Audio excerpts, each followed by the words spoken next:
Hello, Huskies back again with more Columbus Blue Jackets GM mode, franchise mode commentary. Last video we had a very successful offseason, set up our year 6, 17, 18, 19, 20, 21, 22. Yeah, this is year 6. I think we look good. Our fourth line's kind of meh, but I'm going to give it some time and see how it blends. We've got some options that I can move around if I need to. But Vikingstad and Moore really piece this team together, and finding this James Martin dude in free agency again really helps us out. But yeah, we're just gonna hop into the sim. I mean, that's pretty much, we've hit the point where it's all on the playoffs. Like, we've been a first round exit 5 straight seasons, right? Year 1 cup, year 2 1. Year 3 1, year 4 1, year 5. So 4 straight first round exits. It's not been, we've not had the best playoff luck, if I'm going to be honest. Our regular seasons have kind of been pretty meh for the most part as well. It would be nice to see kind of us run away with the division for a change. I think year in, year out, we're either the 2 or 3 seed with a wild card thrown in there. So I would like to win the division in like a landslide. Like, I want a 10-point lead over the second place team. I want Laine with 50 goals. I want Jost with 30 on the third line. I want Bozer with 35 on the second line. Like, I've got all these expectations for this team because I feel like this team is good enough to hit these expectations with reasonable ease. Like, this is a good team. It's taken us some time to kind of get them to mesh together. Obviously, I'm not one to sit around when a team is losing, especially when a team gets my hopes up like this team did. Year 1, we're a cup final team. When I was kind of throwing away the season, just kind of seeing what the team gave us. All right, so we got Velarde. Good performances just come naturally. Damn it, he didn't like my demanding. All right, note to self. Don't do demanding with Velarde. But yeah, this team set my expectations so high with year 1 that it's obviously it's been a letdown. It's 100% been a letdown that we can't seem to get out of the first goddamn run. We've had 2 series in these 4 runs where we had 3 games won in the series. We blew a 3-1 lead last season, partially because I didn't put Gibson in net for Game 7. But even before that, like, we couldn't hold. Game 7s just not a thing we do very well. But we are off to a good start here. Year 6, we're 15-4-4. Tyson Jost, my third line center, leads the team in points as a point per game player. Yes, he's got 14 goals. He is on fire. Where's my first line? Patrick Laine, Alexander Wenberg, and Connor Sheary. Where are you at, guys? Where's Connor Sheary? Dude's got 7 points. Callan Foot is a plus 17, 23 games in. Now, I should be very concerned with how my first line is performing, but considering my third line is a plus 12, my second line is a plus 12, I'm not worried at all because that first line will mesh. It's just going to take some time to get there. Laine's got 10 goals. I'd like to see him get more, but the rest of the team is picking up where the first line is struggling. And I'm assuming Gibson's off to a fantastic start. He's 12-2-3 with 2 shutouts and a 940 save percentage. He's got a 173 goals against average. So this team is doing just about everything that I asked, except the first line isn't contributing in a way that I would hope they would. I'm interested to see where Joe sits in terms of the NHL. Who was Damian Shipley in 4th overall pick 4 years ago? 3 years ago. 4 years ago. Tavares, Tarasenko, McDavid, Rekas, Carlson, DeVoe. So he's not even on the first page as a point per game guy. But again, he's playing on the 4th line. Man, can you imagine? I want to see if he could put that production on that first line, because I can move Connor Sheary around, but I don't know if that third line meshes as well if I take Jost off of it. I mean, I don't think that fourth line meshes, or the third line meshes at all if Jost isn't there. So I don't want to move him. I want to sit him on that third line and just have him pile up the points, because that's the... Zach Werenski's been hurt. He'll miss a week. He missed 3 games, so that's not too bad. He's back. Let's pop him in. Honestly, if Jost gets any better... Man, I don't know. Maybe I should... Oh, he's got 14 goals now. So maybe this first line kind of came... Oh, yeah, they came alive, because he only had 10 assists before. Connor Sheary is still struggling. So maybe Connor Sheary needs to get dropped down. Maybe we put Teravainen on the first line instead. And we see if Sheary can mesh with White and Bozer. Right, defense. Schumacher got in there a little bit, but Werenski is popping back in. We got a bunch of happy faces all over the place. Happy, happy. Ooh, we're losing morale, though. Why are we losing morale? Individual performance. What are your stats? You're a +1. You're a third line guy. Calm down.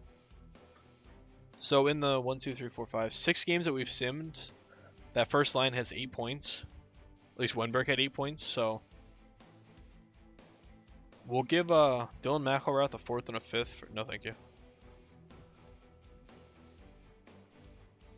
We'll give Connor Sheary some time on that first line to see if he meshes, but I'm okay putting him on the second line because I think Bozer and White are the catalysts.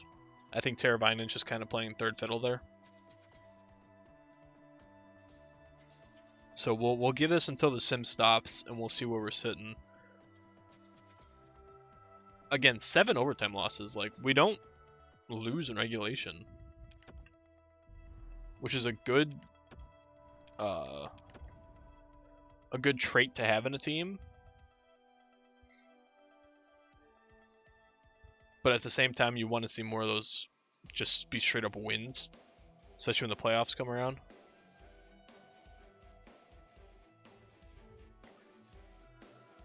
All right, big game against the Leafs. They're a good team, 25-15-4. This is going to be the last game of the sim before we kind of reevaluate what we're working with. Ooh, 6-4 loss. All right, close game. John Gibson's fully healed. He never came out of the lineup then. All right, so we're 25-12-7. Again, we're doing fine. We might have that point lead. We've got a 3-point lead on the Flyers. Tyson Jost, man, still potting those points, 40 points. But Laine's got 22 goals, up to 38 points. Wenberg's got 35. Sheary's up to 20. He's a +9. I really don't want to change anything. But Teravainen has 25 assists on that second line. If I put him on that first line, I feel like that's just going to go... I mean, because Bozer and White both score. So I feel like I can drop Sheary to that second line, and that first line will be even more successful. I mean, but looking around, the Viking side got 16 points. He's an 83? What the hell? This kid's a monster. I'm going to have to put him up there with where Velarde usually is. If Velarde doesn't change, shit.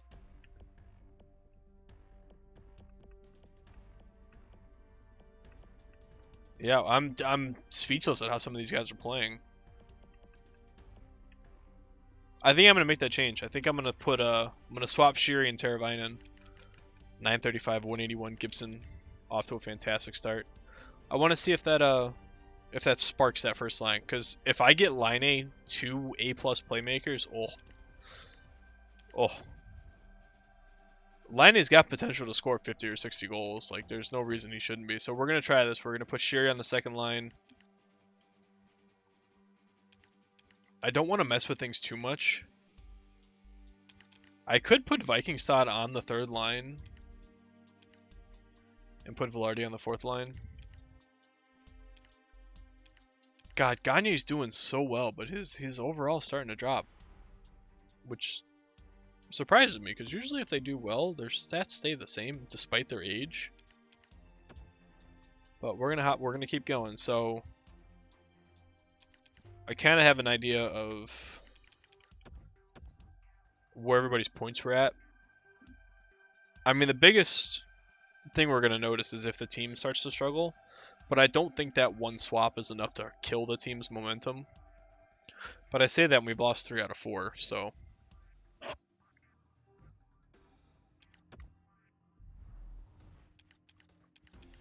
But I really want to see Teravainen have the positive impact on that first line that he should have. Like, Line A should be a 45-goal scorer each season. Like, there should be no doubt about that. Especially when he's paired up with Wenberg, who's one of the best playmakers. He's turned into one of the best playmakers. Back-to-back shutouts for the opponents, though. That's not great. Brendan Leipzig's been hurt. Alright, so we can put Kosarenkov in there. Alright, so there's 4 straight losses with 3 shutouts. Not great.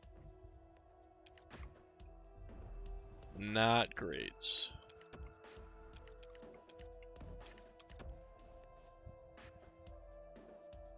Alright, so there's a 1 goal.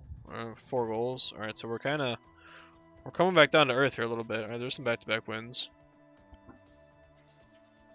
I mean, I can't expect my bottom 6 to put up those kind of numbers for an entire season. I mean, I think Jost can. Ooh, Benoit Pouliot, 1.76. He's a 4th line forward. He's 36. Oh, man. Do I put him in instead of Leipzig? No, I think that 4th line is doing good. I don't want to mess with it.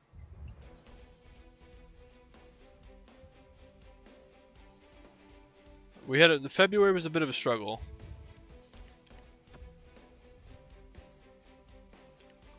Just kind of want to see who this Olofsson kid is. No.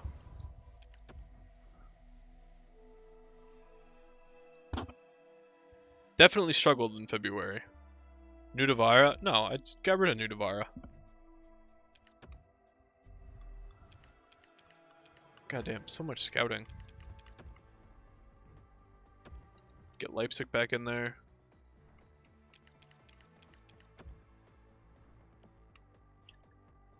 Was he a left winger? Yeah. Alright, so he's in.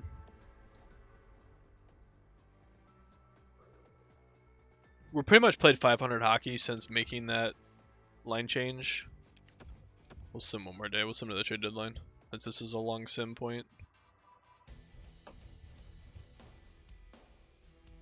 Ryan Spooner a 3rd and Johansson for my... Is this my starter rookie? Yeah. Ryan Spooner, huh? He's only 82.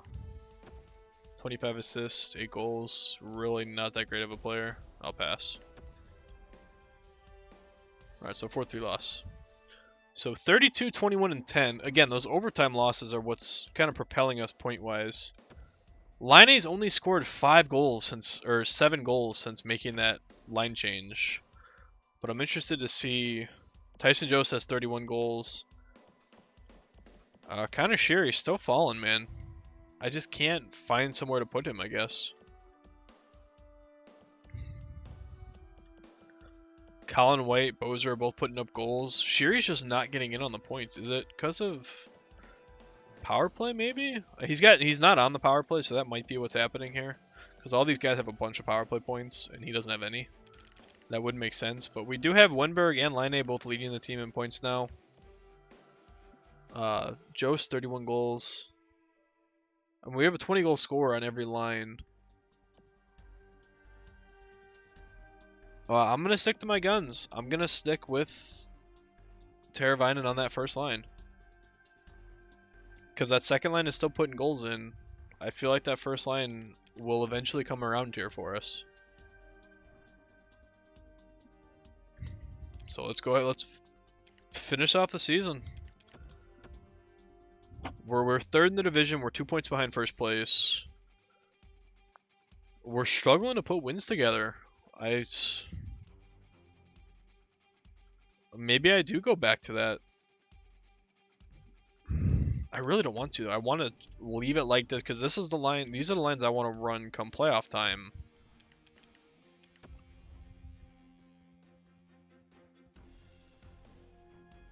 but they're not building my confidence right now. Arizona's, I think, the best team in the league beside... It's Tampa Bay and Arizona are the two best teams right now. Zach Werenski's hurt again. He's out 2 weeks. Awesome.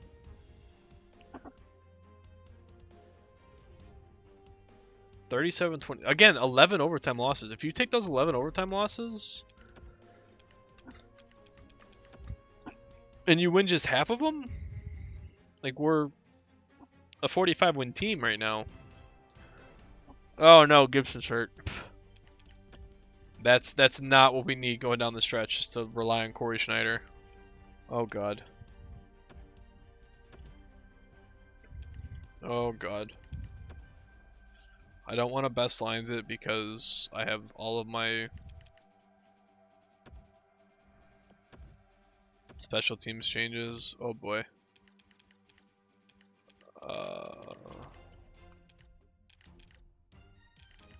Alright, I mean, they're scoring still. What I'm really keeping an eye on is the plus minus. The first line plus minus isn't the greatest, but looking throughout the rest of the team, we're fine. I kind of want to take Gagne out of the lineup though.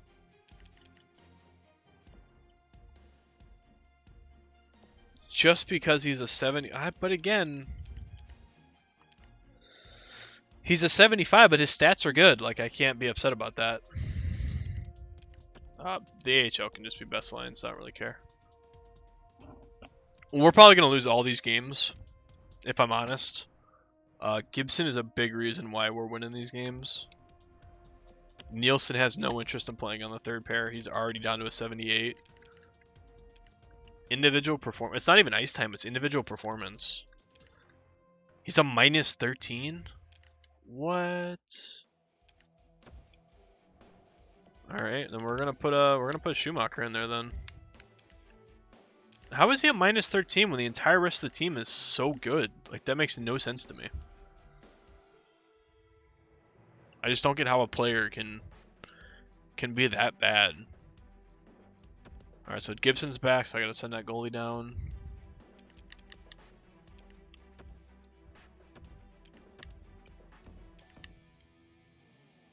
Actually, I don't have to send him down. We'll leave him up here. Go to player. Who wants to talk? Who wants to chat? Who? Oh, Nielsen. Disgruntled. You absolutely deserve to be scratched. You're... No, but now he's got a happy face, so... Oh no, this is the other dude. Alright, so he responded favorably. So what's his face still disgruntled? Yeah. He's gonna stay scratched. I mean, he's the only minus on the team. Clearly something isn't working with him. I'm scared that we might have missed the playoffs, if I'm honest.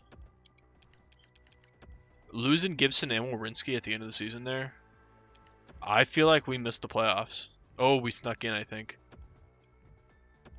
Our AHL team finished last in the division. Alright, let's see where we finished. Oh boy. Again, 13 overtime losses, so we had 92 points, right? Wait, 91 points. My math was a little off. 91 points. We're third in the division. Where are we at in terms of wild card? Oh, wow. So we had to get in division-wise. But we were pretty far ahead of... Oops. We were pretty far ahead of the Islanders, 4 points. Goals for, 2.7, not the best. Goals against, though, I mean, 2.5. We're just not scoring enough, I guess. Power play's 21%. Penalty kill's pretty shit, though. 75%, that's not great. And we're pretty lackluster on the road. 3-5-10 to end the year. But again, that's without probably one of our better defensemen and our starting goaltender.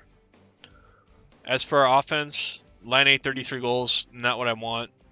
Tyson Jost, 34 goals. Teravainen, 48 points. I think I'm going to put Teravainen back on the second line with Bozer and White.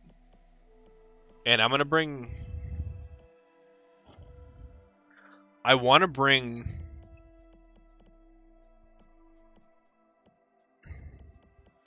I want to bring a two-way forward up to that first line. It's either going to be Vikingstad or Velarde.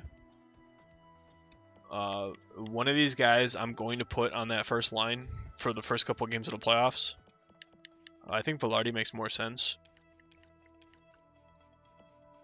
But I just need someone else that can score on that first line. Teravainen is not a scorer. I mean, I would love to put... You know what? Come playoff time,